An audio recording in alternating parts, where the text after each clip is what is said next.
존중히 여기라. 아멘. 우리 말씀 듣기 전에 저와 앞에 계신 분들과 인사를 나누도록 하겠습니다. 오늘 이렇게 인사합시다. 반갑습니다. 한 해 동안 수고하셨습니다. 반갑습니다. 네, 감사합니다. 오늘 송년주일을 맞이하여 예배에 참석하신 모든 분들을 축복합니다. 대면으로 또 온라인으로 예배에 참여하신 분들도 계실 줄로 압니다. 하나님의 동일한 은혜가 함께 하시기를 주님의 이름으로 축원합니다. 여러분, 오늘은 2021년도 마지막 송년주일을 맞이했습니다.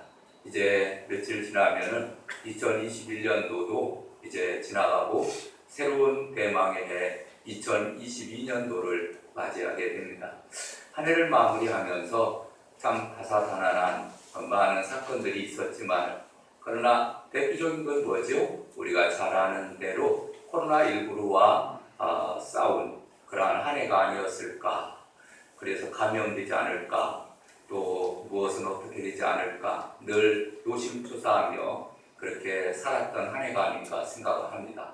그래도 돌이켜보면 하나님의 은혜 가운데 에베네셀의 하나님께서 여기까지 사랑해 주시고 도와주시고 인도해 주셔서 오늘 이렇게 우리가 송년주일 예배를 드릴 수 있음에 무한한 감사와 찬송과 영광을 하나님께 올립니다. 할렐루야. 오늘은 말씀 사무엘상 2장 30절 말씀인데, 이 말씀은 이제 오후 예배 때, 졸업 예배 때 말씀을 준비를 했었는데, 오후 예배 때 또 졸업하는 학생들이 거의 또 이제 2부 순서 마치고 또 가다가 보니까 오전에 좀 말씀을 바꾸어서 이 말씀 전하려고 합니다. 여러분, 이제 한 해를 마감하고 새로운 이제 새해가 되면서 이제 새로운 삶을 살아가야 될 터인데, 이제 한 해를 마감하면서 졸업을 하는 학생들이 있습니다.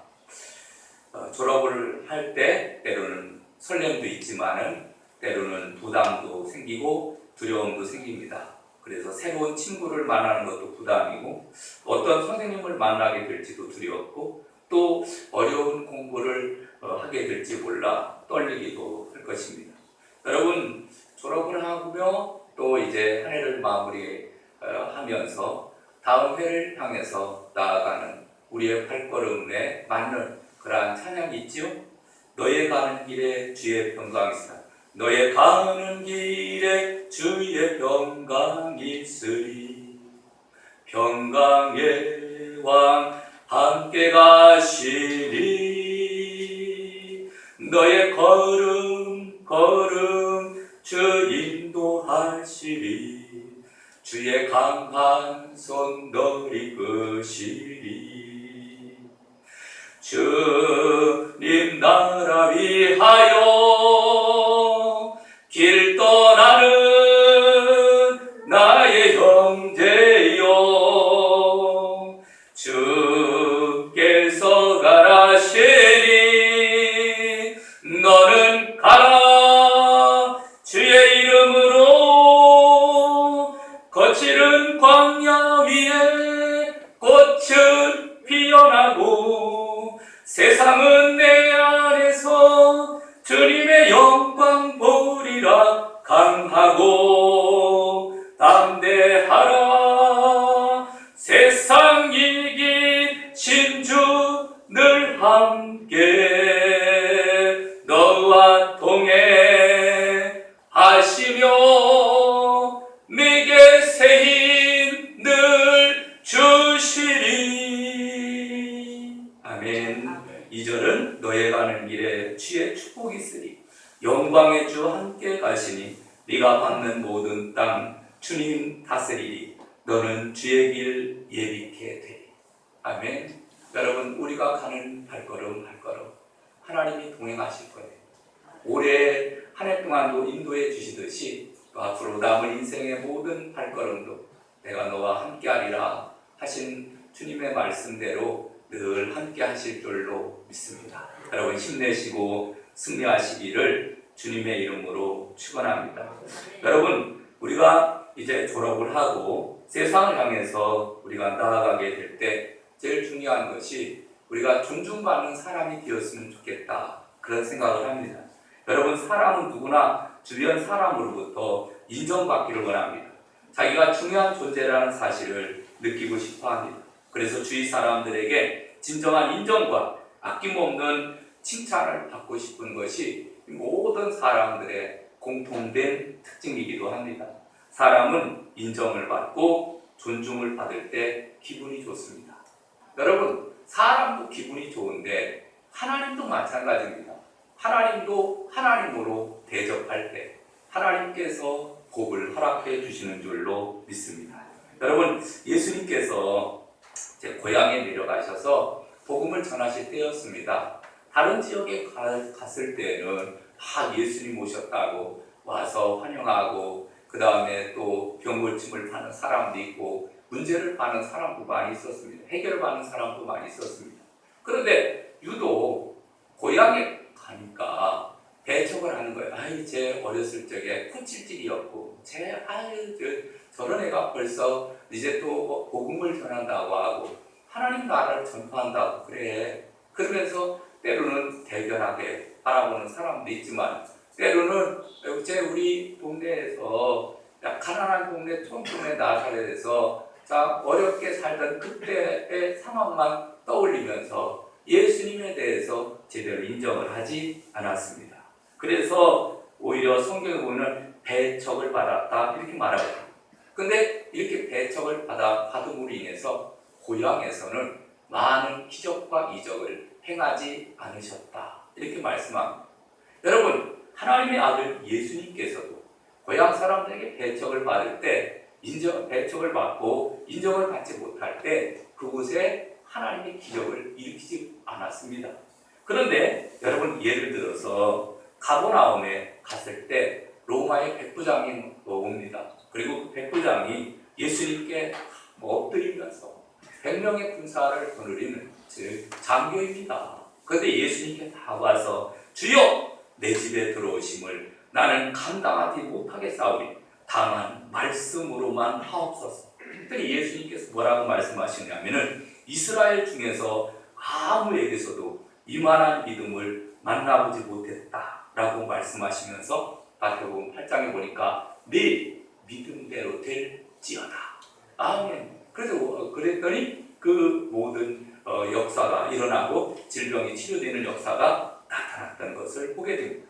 여러분, 마가복음 7장에도 보니까 수르보니게 여인에 대해서 말씀을 하죠. 심지어 이 여인은 개 취급을 받으면서도 주여, 주님의 상에서 떨어지는, 개들도 주인의 상에서 떨어지는 부스러기를 먹지 않습니까? 부스러기 은혜라도 주옵소서 간절히 예수님께 간청을 하게 될 때 그의 딸이 고침받는 역사가 나타나는 것을 보게 됩니다. 자, 오늘 본문을 볼까요? 사무엘상 2장 30절에 보면은 성경이 이렇게 말합니다. 그러므로 이스라엘 하나님 나 여호와가 말하노라. 내가 전에 네 집과 네 조상의 집이 내 앞에 영원히 행하리라 하였으나 이제 나 여호와가 말하노니 결단코 그렇게 하지 아니하리라. 나를 존중히 여기는 자를 내가 존중히 여기고 나를 멸시하는 자를 내가 경멸하리라. 아멘. 하나님께서는 어떤 분이냐? 나를 존중히 여기는 자에게는 내가 존중히 여기게 하게 하겠고, 또 나를 멸시하는 자에게는 그대로 갚아주겠다라는 것을 말씀해 주고 있습니다. 여러분, 이 한 구절 말씀이지만 이 말씀 안에 축복의 원리와 삶의 원리를 우리가 배우게 됩니다. 여러분, 예수님께서도 이 땅에 오셔서 이런 말씀을 하십니다. 뭐라고 말씀하시냐면은 누구든지 남에게 대접을 받고자 하는 대로 남을 대접하라. 이것이 바로 율법이다. 이렇게 말씀해 주고 있습니다. 이게 황금률이에요. 여러분, 율법 중에 최고의 율법이 뭐냐 하면은 대접을 받고자 하는 대로 남을 대접하는 거예요. 내가 사랑받고 싶으면은 내가 사랑하고, 내가 존중을 받고 싶으면은 내가 다른 사람을 존중을 하게 되면, 내가 다른 사람을 존중할 때 그 사람도 나를 존중히 여기게 되는 줄로 믿습니다. 그래서 심는 대로 거두게 되는 거예요. 여러분 이게 삶의 원리이고 이게 성공의 법칙입니다. 우리가 이제 학생들이 이제 한 해를 마감하고 어떤 학생들은 이제 졸업을 하고 또 이제 진급을 하고 진학을 하고 또 이렇게 다음 학기로 올라갑니다. 그런데 중요한 것은 바로 무엇이냐면은 이 원리를 꼭 기억을 해야 돼요. 하나님을 존중히 여기며 하나님을 높이면서 살게 될 때 하나님이 그 인생을 축복해 주시고 은혜를 베풀어 주시는 줄로 믿습니다. 그래서 오늘 본문 말씀을 통해서 첫 번째, 하나님의 은혜를 귀하게 여겨야 돼요. 다음에 하나님의 은혜를 귀하게. 여러분, 하나님을 존중히 여긴다라고 하는 것은 하나님이 우리에게 베풀어 주신 은혜들이 있거든요. 그 은혜를 우리가 귀하게 여기는 거예요. 일본의 요네코 타로라는 사람이 이런 책을 썼습니다. 산다는 것이 황홀하다. 산다라고 하는 것은 황홀한 거라는 얘기예요. 여러분, 아무리 육체적으로 쓸모없는 사람이라 할지라도 하나님의 은혜에 감사하게 될 때 놀라운 기적을 경험하게 되어지고 행복한 삶을 살 수 있게 되는 줄로 믿습니다. 살아있다는 것, 내가 숨을 쉬고 있다는 것, 그 자체만 해도 우리는 하나님의 은혜 가운데 살고 있는 거거든요. 얼마나 감사한지 모릅니다.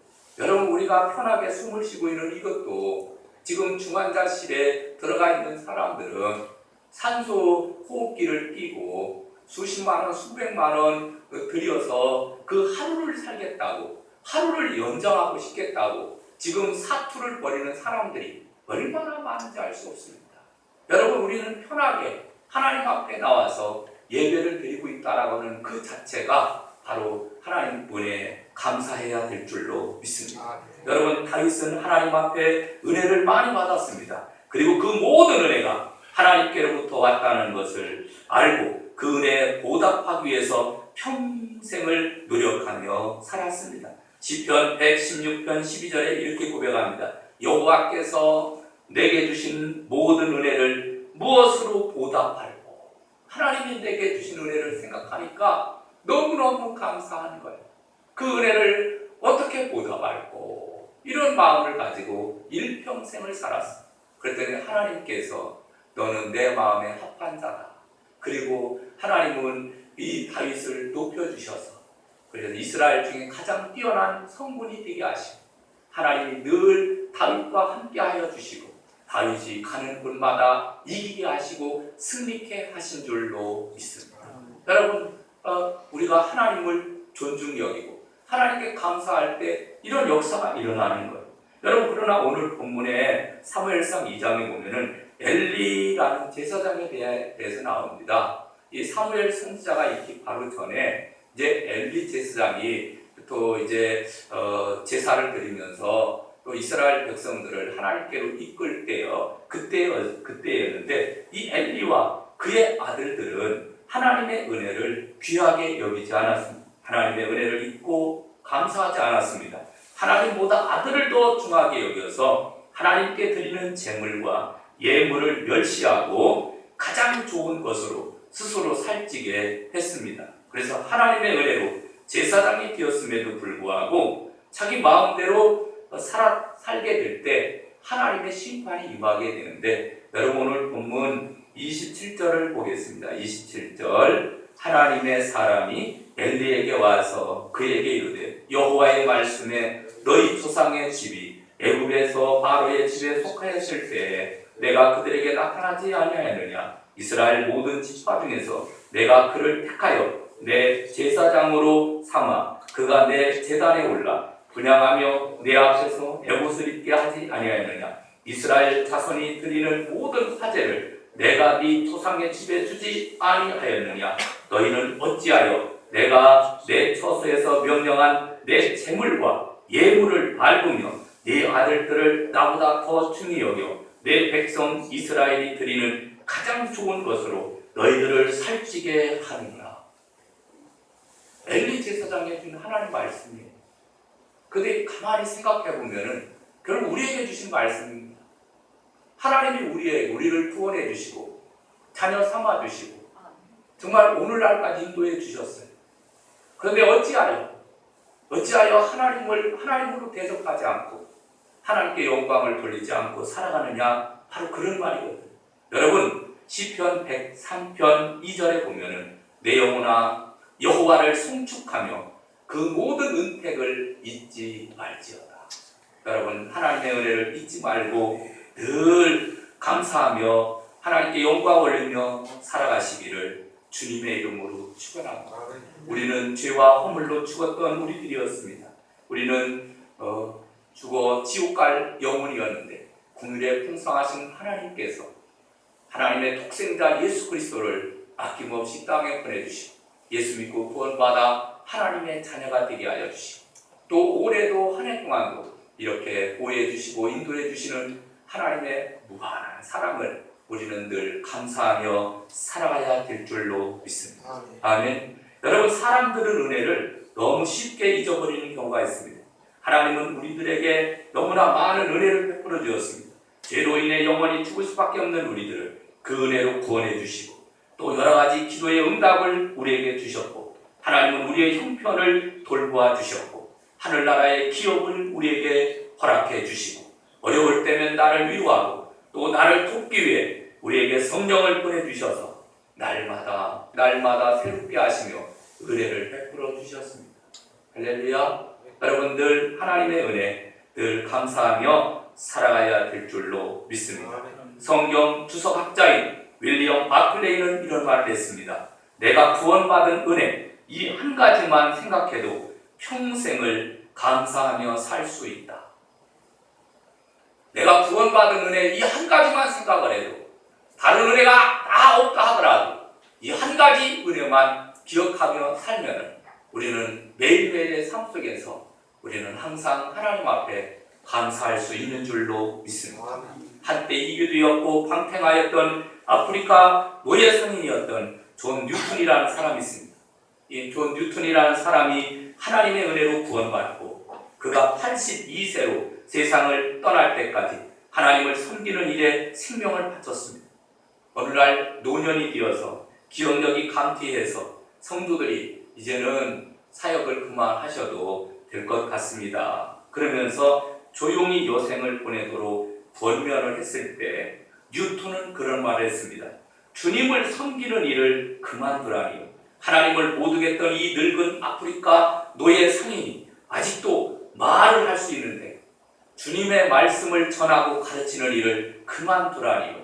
그래서 주님을 섬기다가 임종 때 그는 이런 말을 남겼습니다. 내가 천국에 갈 텐데 세 가지 놀라운 일을 보게 되겠지. 그것은 전혀 기대하지 않았던 나 같은 사람들을 그곳에서 만나게 될 것과 기대하지 않았던 사람이 그곳에서 없는 것과 그리고 바로 나 자신이 그곳에 있다는 사실을 발견하는 것이다. 이렇게 말하면서 그는 주님의 품에 안겼다고 합니다.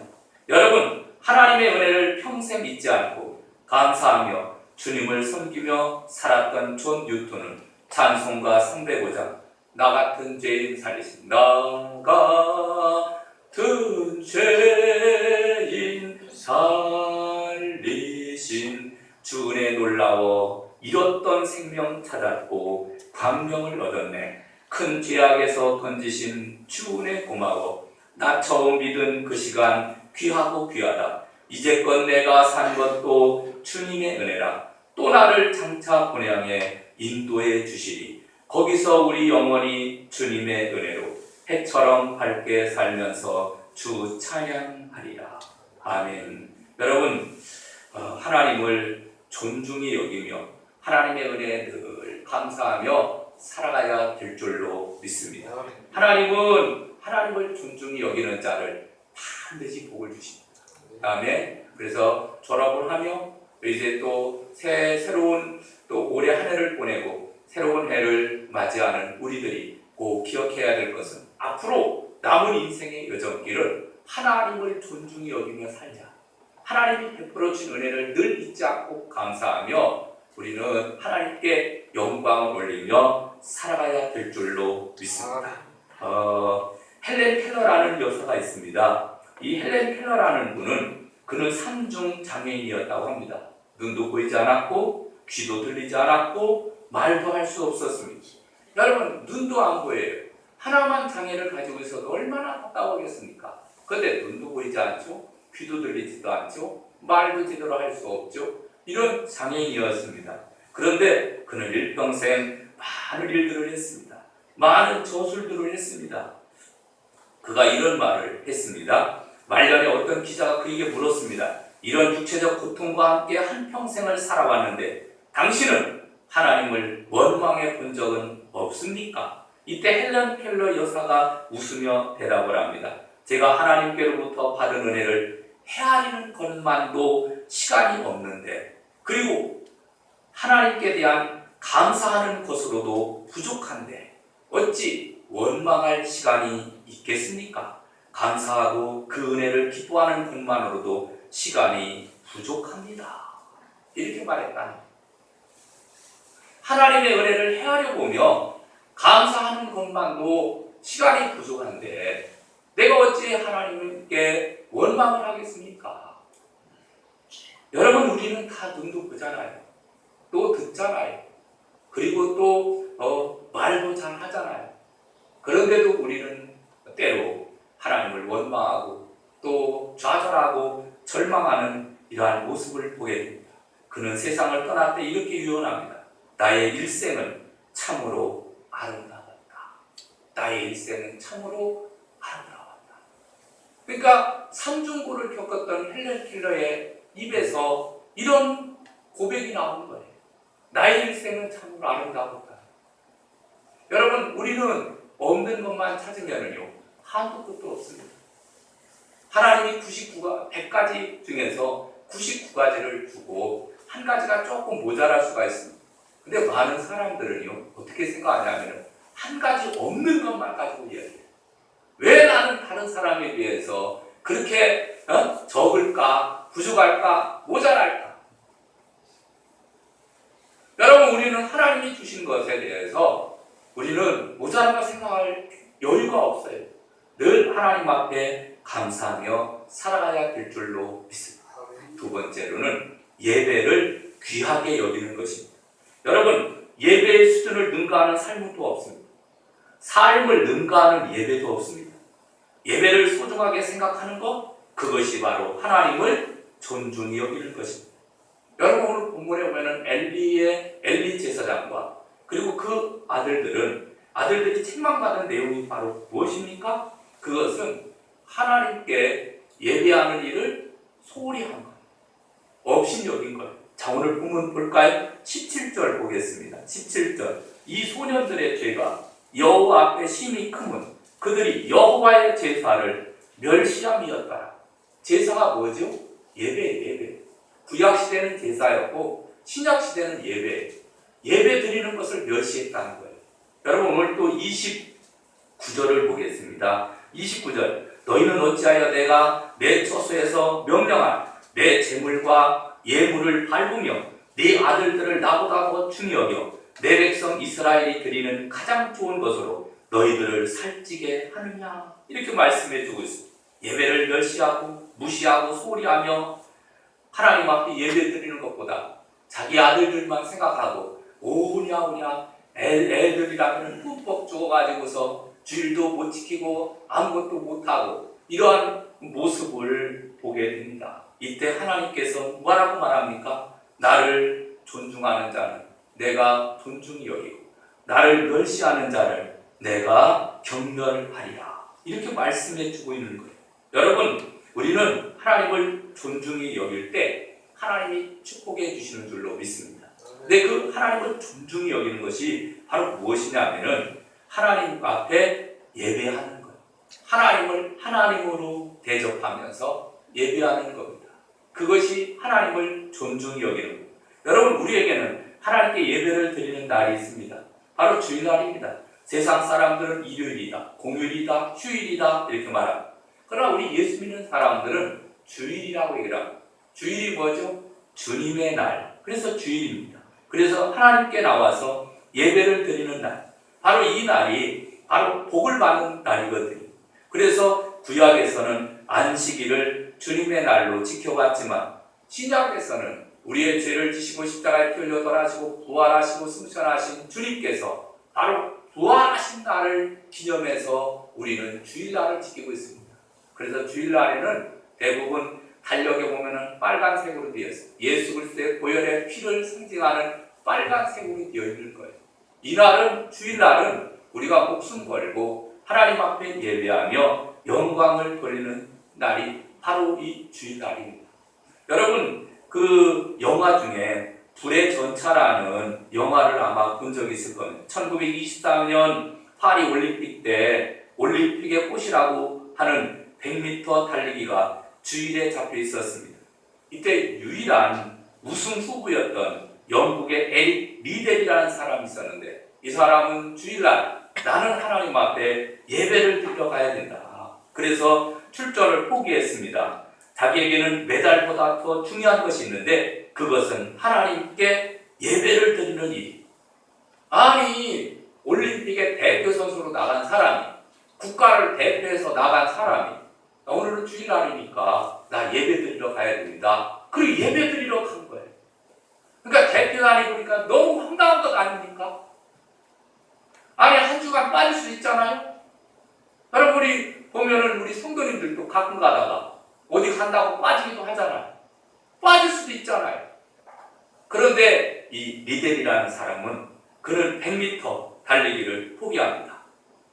그래서 국가로부터 그는 조국을 대신한 자, 옹졸한 광신자라고 하는 그러한 따가운 은총을 받게 됩니다. 이때 에릭 리델은 자기는 100m 경기 대신 보니까 400m가 남아있는 거예요. 자기 주종목이 아닙니다. 근데 그 400m를 지원합니다. 대신 내가 400m 뛰겠습니다.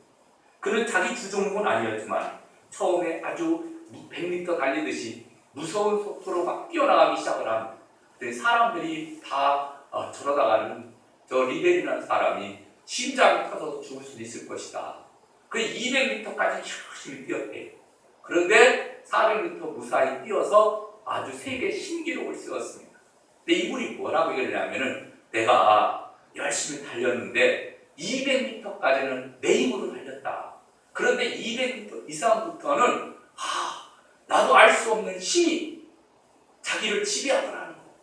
그래서 나머지 200m도 지치지 않고 달릴 수가 있었다. 그래서 세계 신기록을 세우면서 금메달을 목에 걸고 돌아왔다는 거예요.